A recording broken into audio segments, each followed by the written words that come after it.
हरे कृष्ण। सावधानी से सुनिए क्योंकि आज की कथा नहीं, ये है आत्मा से आत्मा का संवाद।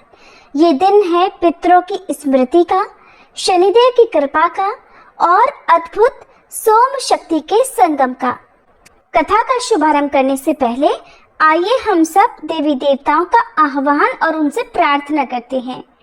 हे गणेश भगवान, इस शुभ कथा को बिना विघ्न के पूर्ण होने का आशीर्वाद प्रदान करें। हे माँ पार्वती, जिनके संयोग से सृष्टि चलती है, जिनके योग से शक्ति और शिवजी का सामंजस्य बना रहता है, आपको हमारा प्रणाम है। हे नीलकंठ, हे जगदम्बा पार्वती, आप हमें संयम, करुणा और चेतना प्रदान करें कि हम इस कथा को धैर्य और श्रद्धा के साथ श्रवण कर सकें। हे कर्म फल प्रदाता, हे न्यायकर्ता, आपका स्मरण जीवन के अंधकार को प्रकाश में बदल देता है। हे शनिदेव, कृपा करें कि हमारे दोष शांत हों और हम अपने कर्मों में स्थिर और सच्चे बन सकें। हे पितृगण, आप हमारे मूल हैं, हमारे अस्तित्व की नींव हैं। आपकी कृपा से ही जीवन में सुख, संतति और समृद्धि आती है।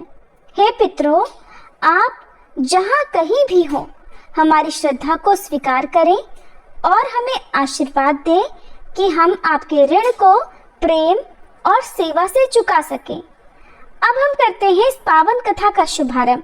श्रवण कीजिए पूर्ण श्रद्धा और समर्पण के साथ।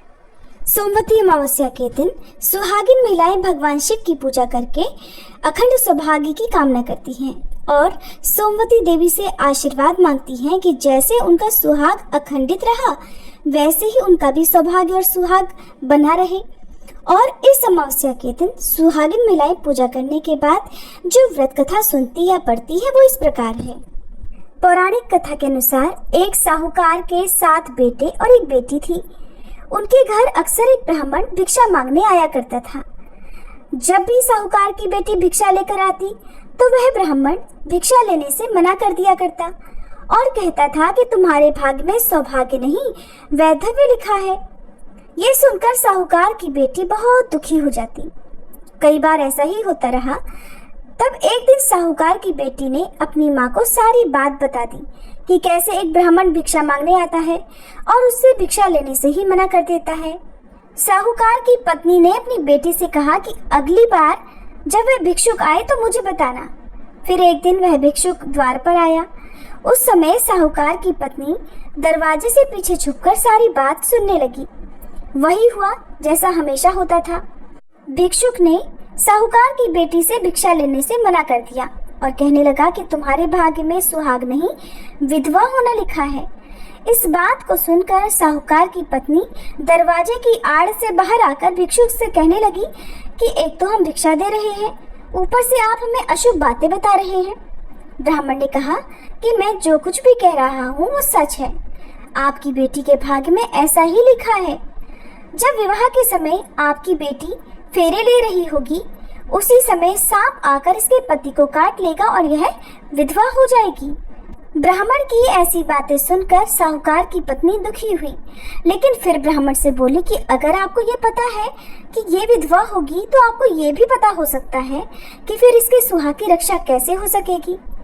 साहूकार की पत्नी के ऐसा पूछने पर ब्राह्मण ने कहा कि यहाँ से बहुत दूर पर एक गांव है जहाँ पर एक सोना धोबन रहती है।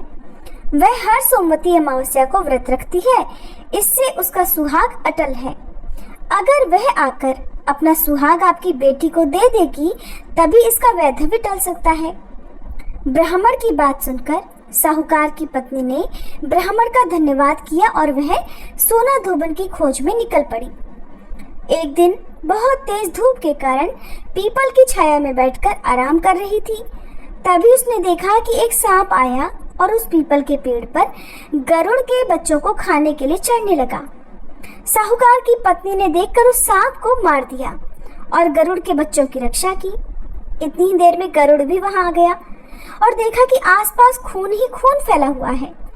गरुड़ को लगा कि साहूकार की पत्नी ने ही उसके बच्चों को नुकसान पहुंचाया है, इसलिए गरुड़ ने चोंच से उस पर हमला कर दिया। लेकिन फिर साहूकार की पत्नी ने किसी तरह उसे रोका और बताया कि उसने तो उसके बच्चों की रक्षा की है। गरुड़ ने जब इस सच को जाना तब कहने लगा कि तुमने मेरे बच्चों की रक्षा की है, इसलिए बताओ कि मैं कैसे तुम्हारी सहायता कर सकता हूँ। साहूकारनी ने तब गरुड़ को बताया कि वह सोना धोबन की तलाश में निकली हुई है, अगर वह उसे वहां तक पहुंचा दे तो बड़ा उपकार होगा। फिर साहूकारनी को गरुड़ ने सोना धोबन के गांव में पहुंचा दिया। सोना धोबन के 7 बेटे और बहुएं थी, लेकिन बहुओं में घर के काम को लेकर कहासुनी बहुत हुआ करती थी। साहूकारनी को एक उपाय सूझा और वह हर रात जब सभी लोग सो जाते तो सोना धोबन के घर में चुपके से चली जाती और घर का सारा कामकाज करके निकल आती। कई दिनों तक ऐसा ही चलता रहा। तब एक दिन सोना धोबन ने सोचा कि अब मेरी बहुएं आपस में कहासुनी भी नहीं करती और घर का सारा कामकाज भी हो जाता है, आखिर ऐसा करता कौन है। ये सब जानने के लिए सोना धोबन चुपकर बैठ गई और सब कुछ उसने अपनी आंखों से देख लिया। काम करके जब साहूकारनी जाने लगी तब धोबन ने उसे पकड़ लिया और पूछने लगी कि तुम कौन हो और यहाँ इस तरह मेरे घर का काम करके क्यों चली जाती हो। साहूकारनी ने कहा, मैं सब बता दूंगी, लेकिन पहले वचन दो कि सारा सच जानने के बाद तुम मेरी मदद जरूर करोगी। सोना धोबन ने साहूकारनी को वचन दे दिया। साहूकारनी ने सारी बातें सोना धोबन को बता दी और अपने साथ चलने के लिए कहा। सोना धोबन साहूकारनी के साथ चल दी। जाने से पहले अपनी बहुओं से बोली कि मेरे लौटने तक हो सकता है तुम्हारे ससुर जी की मृत्यु हो जाए, लेकिन इनके शरीर को तेल में डुबोकर रखना, अंतिम संस्कार मत करना। सोना धोबन इस प्रकार चलते चलते साहूकारनी के घर आ गई और जब साहूकारनी की बेटी का विवाह हो रहा था तब फेरों के समय एक सांप लहलहाता हुआ चला आया। सोना धोबन ने उस सांप के आगे दूध और लावा रख दिया। जैसे ही वह सांप दूध पीने लगा कि सोना धोबन ने उस सांप को एक पिटारी में बंद कर दिया और फिर साहूकारनी की बेटी से कहने लगी कि अब तक मैंने जितने भी सोमवती अमावस्या का व्रत रखा है उन सभी का पुण्यफल मैं साहूकारनी की बेटी को देती हूँ। इसके बाद साहूकारनी की बेटी का वैधव्य टल गया और वह सौभाग्यवती बन गई। इधर सोना धोबन ने पकड़े हुए सांप को दूर जंगल में ले जाकर छोड़ दिया। फिर सोना धोबन अपने गांव लौटने लगी। तब एक दिन रास्ते में ही सोमवती अमावस्या पड़ गई। सोना धोबन ने इस दिन व्रत रखा और पीपल की पूजा की, कथा का पाठ भी किया। इसी बीच घर में सोना धोबन के पति की मृत्यु हो गई थी। जब वे वापस अपने घर लौटी तब उसने अपने रास्ते में किए हुए सोमवती अमावस्या का पुण्य अपने पति को दे दिया। इससे उसका मरा हुआ पति फिर से जीवित हो उठा। लोगों ने जब सोना धोबन से पूछा कि तुमने अपने मरे हुए पति को कैसे जीवित कर लिया, तब उसने बताया कि उसने सोमवती अमावस्या के व्रत के प्रभाव से अपने पति को जीवित किया है। तब से उस गांव की सभी सुहागिन महिलाएं भी अपने अपने पति की लंबी आयु की कामना से सोमवती अमावस्या का व्रत रखने लगी।